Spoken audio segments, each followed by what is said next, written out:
Olá, meninos do nono ano. Então, hoje na nossa aula eu vou ensinar para vocês sobre as orações subordinadas reduzidas, né? Nas aulas anteriores, né, em sala de aula, a gente viu as orações subordinadas desenvolvidas. Hoje nós vamos aprender as reduzidas, que a gente não chegou nesse conteúdo ainda. Vamos lá? O que são as orações reduzidas? As orações reduzidas, elas vão ser construídas com as formas nominais do verbo. Quais formas nominais, professora? Elas vão ser no infinitivo, elas vão ter o verbo no infinitivo, que é a terminação em R, lembra lá? Infinitivo, vamos dar um exemplo: falar, vender, partir, né? Andar. Todos os verbos que terminam em R, que tem a terminação em R, vão ser verbos no infinitivo, certo? Também no gerúndio, aqui no gerúndio, a terminação vai ser em ado, ido, né? Que vai ser amando, falando, andando, vendendo, partindo, dentre outros exemplos, certo? No gerúndio. E também essa oração reduzida, ela vai ser construída na forma nominal do particípio. Lembra lá do particípio? A terminação em ado ou ido? Vamos para os exemplos. Falado, vendido, partido, né? Dentre outros exemplos. Sem a necessidade de conjunção ou pronomes relativos para introduzi-las. Então, lembra que nas orações subordinadas desenvolvidas é preciso sempre ter uma conjunção ou um pronome? Então, nessa oração não vai ter a necessidade, tá bom? Vamos seguir aqui, ó. A oração reduzida sempre começa com o verbo, então ela vai começar com o verbo aqui no gerúndio, no particípio ou no infinitivo. Então, isso aqui é muito importante para vocês gravarem, tá? Vamos lá. Vamos ver aqui um exemplo. Na forma desenvolvida, quando terminar a prova, todo candidato deve aguardar. Como que eu vou transformar essa oração subordinada desenvolvida para reduzida? Eu vou transformá-la da seguinte maneira: ao terminar a prova, todo candidato deve aguardar. O que eu mudei aqui? Eu só retirei a partícula, né? A conjunção quando. Eu retirei essa conjunção e coloquei ao, né?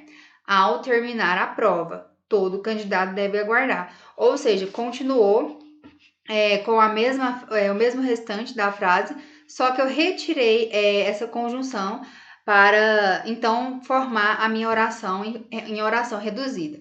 Vamos analisar aqui. A oração ela é subordinada adverbial por conta do advérbio temporal que nós temos aí, que a gente sabe que quando terminar essa prova, o candidato deve aguardar, ele vai ter que aguardar. Então, um advérbio de tempo, certo? E ela é reduzida de infinitivo. Por quê? Porque o verbo dela, né, do infinitivo está no terminação em R, lembra? Terminar, né? Então, ela está reduzida de infinitivo, tá bom? Vamos para outro exemplo. A desenvolvida. Assim que comprou a casa, a família mudou-se. Como que eu vou transformar essa minha oração em reduzida? Comprada a casa, a família mudou-se. O que eu tirei aqui? Eu tirei o que, né? Eu tirei essa conjunção que aqui, né? Assim que comprou a casa, a família mudou-se. Comprada, né? E esse comprada aqui, vamos analisar aqui? É uma oração subordinada adverbial também temporal, né? Por conta do advérbio, que a gente sabe que a família ela mudou depois que eles compraram a casa. E ela é reduzida de quê? Ela é reduzida de particípio.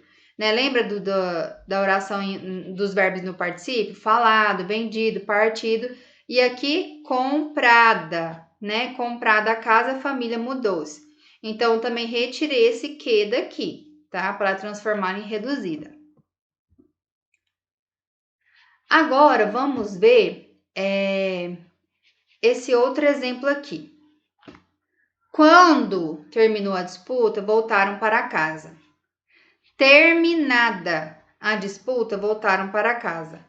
As orações, essas duas orações, tanto a A quanto a B, elas têm o mesmo valor sintático, tá bom? Elas são adverbiais temporais, né? Tem um advérbio temporal aí, que a gente sabe que quando terminou a disputa, que eles voltaram para casa. Então, quando terminou, né, a disputa. Então, é um advérbio temporal, certo? mas elas têm estruturas diferentes, né? Vamos analisar aqui? A oração A, ela é desenvolvida. Por que ela é desenvolvida? Porque ela começa com uma conjunção. Ai, gente, peraí que eu... Vamos lá. Porque ela começa aqui com uma conjunção, quando, tá vendo ali? Quando ela começa com essa conjunção. Lembra que a oração reduzida ela não é precedida de conjunção. E ela traz o verbo flexionado, terminou, né? Que tá em terceira pessoa do singular, no pretérito perfeito do modo indicativo, terminou. Agora a oração B chama-se de reduzida. Por que ela é reduzida aqui? A gente transformou. Porque ela não se inicia por uma conjunção, então ela não tem ela não é precedida de conjunção. E ela é terminada no particípio, né? Ela tem o verbo do particípio, que terminada, né? Essa terminada significa que ela é uma conjunção reduzida de particípio, tá bom? Então, que as orações reduzidas de infinitivos, elas podem vir ou não precedidas de uma preposição, e elas podem ser o quê? Elas podem ser subordinadas substantivas, que a gente já viu em sala, adjetivas ou adverbiais, que elas podem ser, tá bom? Elas raramente vão ser adjetivas. Então, essa aqui, a reduzida no infinitivo, elas vão ser adjetivas, tá bom? E as orações aqui no gerúndio, reduzidas de gerúndio, elas são quase sempre adverbiais. Elas vão ser adverbiais. Raramente elas vão ser adjetivas ou substantivas, tá bom? Aqui são alguns exemplos, se vocês quiserem ver depois, tá bom? Sobre as reduzidas no gerúndio, certo? E as reduzidas de particípio? Elas sempre vão ser adverbiais ou adjetivas. Elas nunca vão ser substantivas, tá? A do particípio. Pessoal, então por hoje é só. Muito obrigada, tá? E se vocês precisarem conversar comigo em qualquer relação sobre as orações, de qualquer dúvida que vocês tenham, tá? Pode falar comigo. Beijinhos e até a próxima.